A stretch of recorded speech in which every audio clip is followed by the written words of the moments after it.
یہ بات اس دور کی ہے جب نیلسن منڈیلا نے پہلی بار خاردار داروں سے پہلا ٹیسٹ میچ دیکھا۔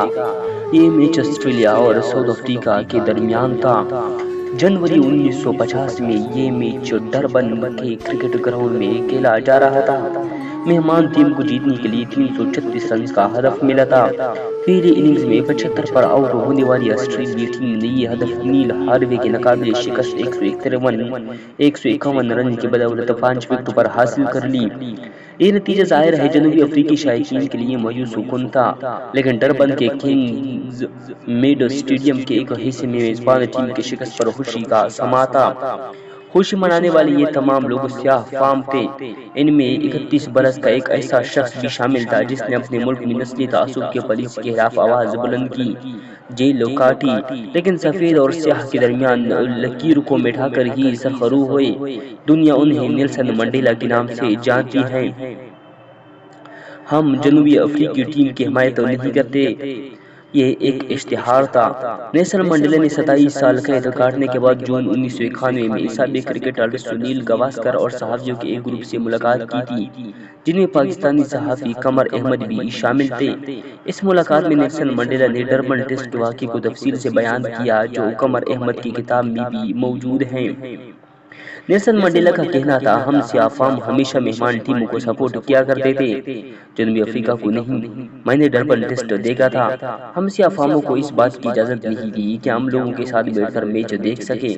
ہم سیاہ فاموں کے لیے اسٹیڈیم میں خاردار تار والے پنجرے نصب کیے گئے تھے، جن میں بیٹھ کر ہم نے وہ ٹیسٹ کرکٹ میچ دیکھا تھا۔ ہم لوگ ناخوش تھے کیونکہ جنوبی افریقہ کی ٹیم جیتنے کی پوزیشن میں تھی، لیکن پھر نیل ہاروے کی سینچری نے آسٹریلیا کو جتوا دیا تو ہماری خوشی کی انتہا نہ تھی، اور ہم لوگ خوشی میں ناچتے گاتے گھر واپس گئے تھے۔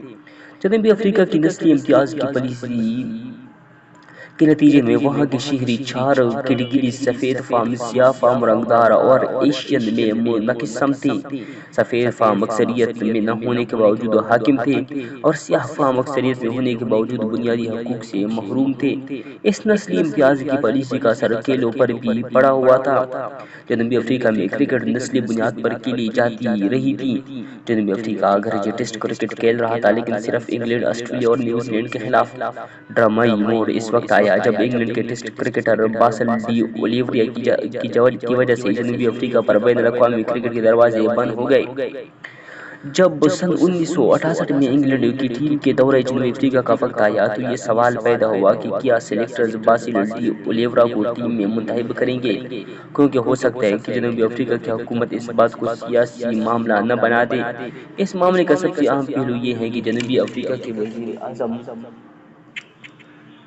بی جی فوسٹر نے بظاہر یہ عندیہ دیا تھا کہ باسل ڈی اولیورا جنوبی افریقہ کے لیے قابل قبول ہوں گے، لیکن اصل میں وہ اس کے حق میں نہیں تھے۔ انگلینڈ کے سلیکٹرز نے اس حقیقت کے باوجود باسل ڈی اولیورا آسٹریلیا کے خلاف ٹیسٹ میں سینچری سکور کی تھی، انہیں جنوبی افریقہ کے دورے کی ٹیم میں شامل نہیں کیا، اور کہا کہ یہ فیصلہ سیاسی نہیں بلکہ خالصتاً کرکٹ کا ہے۔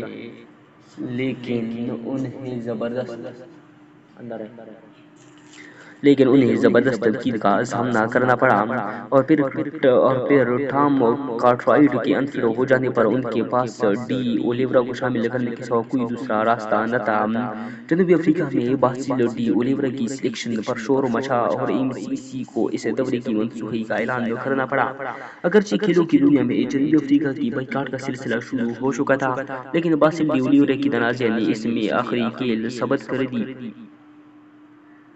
جن دنوں جنوبی افریقہ بین الاقوامی کرکٹ سے دور رہا، اس کی فرسٹ کلاس کرکٹ جاری رہی۔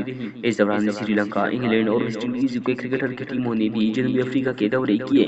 ان ٹیموں کو چونکہ آئی سی سی اور ان کے اپنے کرکٹ بورڈز کی اجازت حاصل نہیں تھی، لہٰذا ان کرکٹرز کو ان دوروں کے پاداش میں پابندیوں کا بھی سامنا کرنا پڑا۔